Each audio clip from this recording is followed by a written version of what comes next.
Casinos in Times Square and Hudson Yards now off the table. It is another controversial topic the city has been facing lately, and today a committee killed both the Jay-Z-backed plan to put a Caesars Palace at the crossroads of the world and another bid to put a casino on the west side after months of protests over the proposals. Eyewitness News reporter Anthony Carlo live in Times Square with all the details tonight. Anthony?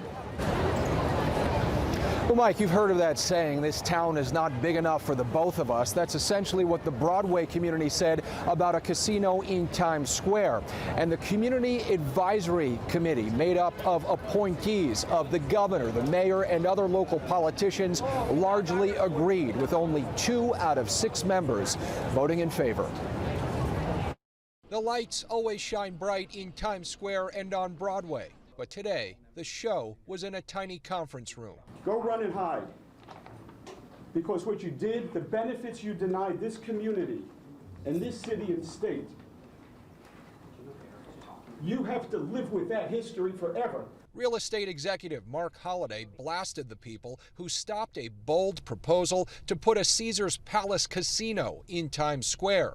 The plan, also backed by Jay-Z's Rock Nation, won't make it past these renderings after a state-commissioned Community Advisory Committee voted against it. There are plenty of communities in this five boroughs of our great city that want this as an economic driver. They should look at them to invest the jobs they promised. I love Jay-Z and I love Beyonce, but I serve the 75th district. Yes, people, there are folks that live here. Residents like Dolores Rubin, who's lived near Times Square her whole life. The casino cannibalizes a lot of what's already here, and it takes away from Broadway, which is the star of this area. Developers promised the casino would generate billions in tax revenue, create thousands of jobs, and boost the Broadway economy. Willing to take the gamble was the owner of Carmine's Italian restaurant. This was not your father's OTB. It was going to be an unbelievable amount of business to all the mom and pop restaurants here. But there were also concerns about what else a casino could bring to Times Square. Folks that might be vulnerable, who could become prey to other elements that may crowd around a casino. It was a day of 2 big losses as another real estate giant also failed to gain approval to build the Avenir at Hudson Yards. I'm shocked by the result. You know, we're putting forth a project in a location which could really use this type of complex.